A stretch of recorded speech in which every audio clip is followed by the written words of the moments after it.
तर आज आपण निवडक असे प्रश्न घेतलेले आहेत बघा 76 पासून पुढे, जे की अंगणवाडी सुपरवायझर पर्यवेक्षिकेसाठी महत्त्वाचे असणारे आणि IMP आहेत बघा. तर प्रश्न पहिला आहे, खालीलपैकी शुद्ध शब्द ओळखा.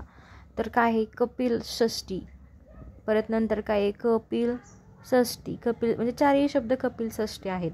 तर त्यातलं आपलं काय करायचं, ज्याचं वेलांटी उकार मात्रा हे काय आहे, म्हणजे कोणत्या ह्या चारही शब्दांमधील कपिल षष्ठी हा शब्द बरोबर आहे हा असं शोधून घ्यायचा आहे. मग कपिल षष्ठी क, मग पला दुसरी वेलांटी येणार की पहिली वेलांटी येणार, कपिल षष्ठी. नंतर टीला सुद्धा कुठली वेलांटी येणार हे काय करणार आहोत आज आपण ह्याच्यामध्ये नीट व्यवस्थित बघणार आहे. खूप निवडक आणि सोपे प्रश्न असतात बघा.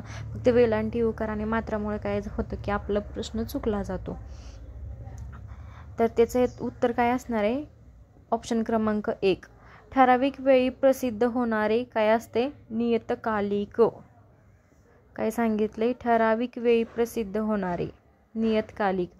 तर पुढील म्हणीचा अर्थ सांगा. एकादशीच्या घरी शिवरात्र येणे, संकटात आणखी संकट येणे. नंतरचा प्रश्न आहे, हात दाखवून अवलक्षण. हात दाखवून अवलक्षण करणे म्हणजेच काय करणे, आपणहून संकट ओढवून घेणे. प्रश्नपत्रिकाच असे छापल्यामुळे काय झालेलं आहे बघा, जरा ठळक असं नाही, परंतु माझ्या बोलण्यानंतर समजेल तुम्हाला. अग्रजला काय येणार, अनुज. अग्रजचा विरुद्धार्थी शब्द काय येणार, अनुज. नंतर गंधाक्षत. गंधक्षत या शब्दाला समानार्थी शब्द काय येणार,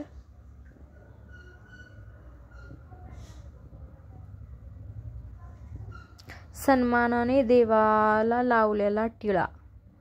हे जे काय येणार उत्तर येणार. भारूड हा रचना प्रकार कोणी रूढ केला, भारूड. भारूड हा रचना प्रकार संत एकनाथ यांनी रूढ केला.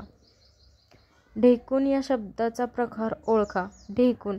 ढेकूण हा कुठला शब्द आहे, ढेकूण. ढेकूण आता सध्या नसतात बघा, आधीच्या काळामध्ये म्हणजे आपल्या आजी आजोबाच्या काळामध्ये ढेकूण होते. तर कुठला, देशी प्रकार आहे. यमक हा शब्द कशाशी संबंधित आहे, यमक. कशाशी संबंधित असणार आहे यमक हा शब्द,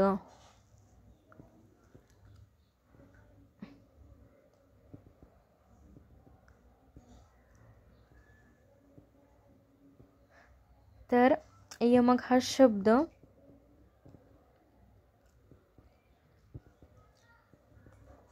दिशाशी असणार आहे का, शब्द अलंकाराशी, गायन का राक्षस. यमक हा शब्द कशाशी संबंधित असणार आहे, तर यमक हा शब्द असणार आहे शब्द अलंकाराशी संबंधित.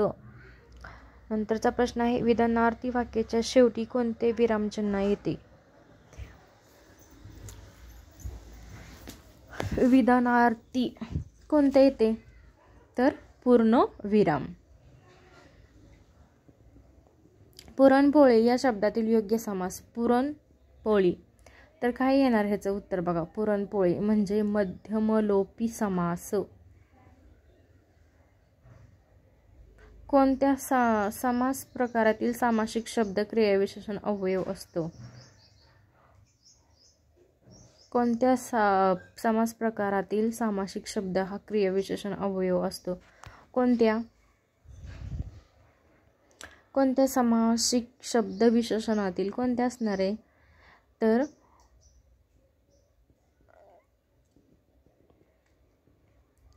अव्ययीभाव समास. आजी दृष्टी काढते. आजी दृष्ट काढते या वाक्यातील प्रयोग ओळखा. आजी काय करते, तर दृष्ट काढते. मग कोठनं येणार, कर्मणी प्रयोग येणार. आजी काय करते, तर दृष्ट काढते. आजी दृष्ट काढते, सॉरी कर्तरी प्रयोग येणार. कर्तरी प्रयोग, आजी दृष्ट काढते. वाक्यातील उद्देश ओळखा.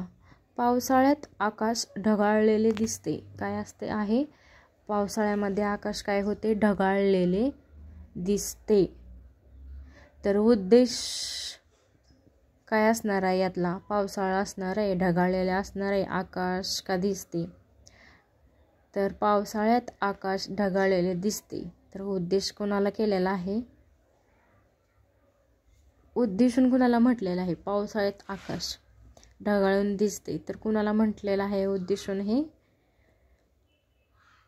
आकाशाला म्हटलेले. मग ह्याच्यातला उद्देश काय येणार आहे? आकाश. जर व्हिडिओ स्पष्टपणे दिसत नसेल तर मी जे बोलत आहे ते नीट व्यवस्थित कान लावून ऐका, जेणेकरून तुम्हाला नीट समजेल. आणि IMP क्वेश्चन आहेत, तसंच पुढे जाऊ नका. पुढील वाक्याचा प्रकार ओळखा. जो धावेल तो पहिला येईल. काय सांगितले? जो धावेल तो पहिला येईल. मग इथं काय दिलेलं आहे? आज्ञा दिलेली आहे का स्वार्थ आहे? आता स्वार्थ आणि विधेयचा तर विषयच नाही घ्यायचा. तर कोणताच येणार? संकेतार्थी. संकेत दिलेला आहे. जर धावला तरच तो पहिला येईल. तर चाकूने पेरू कापला या वाक्यातील अधोरेखित विभक्ती ओळखा. चाकूनं काय केलेलं आहे? पेरू कापलाय. तर कुठलं? तृतीया विभक्ती आहे ना. तर घोडा या शब्दाचे योग्य सामान्य रूप कोणते? घोडा. तर चाकूने पेरू कापला ते तृतीय येणार. आणि घोडा या शब्दाचे सामान्य रूप काय येणार? ऑप्शन क्रमांक C. पोर शब्दाचे लिंग. तर पोर या शब्दाचे लिंग काय येणार? काय येणार पोर या शब्दाचे? तर तिन्ही पर्याय काय असणार आहेत? बरोबर. म्हणजे पुल्लिंगी, स्त्रीलिंगी का नपुंसक.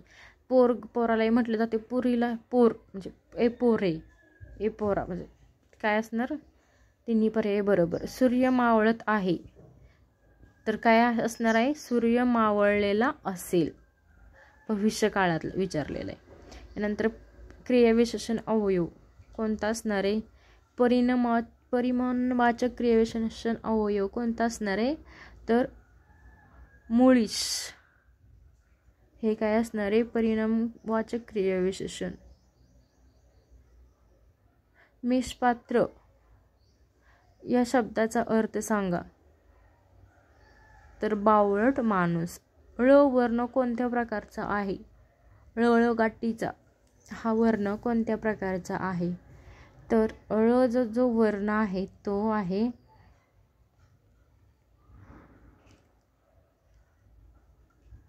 स्वतंत्र वर्ण.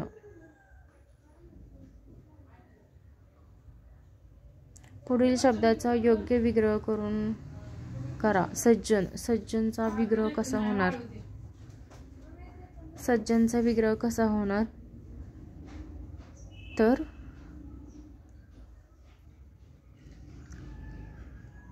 ऑप्शन क्रमांक 1 हे जो उत्तर असणार आहे. 75 वर्ष पूर्ण झाल्याबद्दल साजरा करावाचा उत्सव. IMP प्रश्न आहे बघा. 75 वर्ष पूर्ण झाल्यानंतर खूप वेळा पडलेला प्रश्न आहे. तर त्याला काय म्हणतात? 75 वर्ष झाल्यानंतर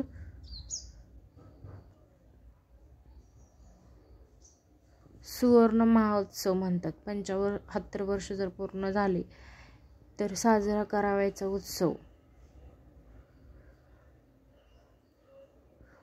आता एखादं दुकान बांधलेलं आहे, त्याला 75 वर्ष पूर्ण झालीत, तर काय म्हणून सेलिब्रेट करतात? किंवा बड्डे असेल वगैरे एखाद्या मोठ्या अमृत महोत्सव म्हणतात त्यांना. एखाद्या पुढाऱ्याचा वगैरे असेल तर काय अमृत महोत्सव. 75 वर्ष पूर्ण झाल्याबद्दल साजरा करावयाचा उत्सव अमृत महोत्सव. काटकऱ्याने खर्च करणारा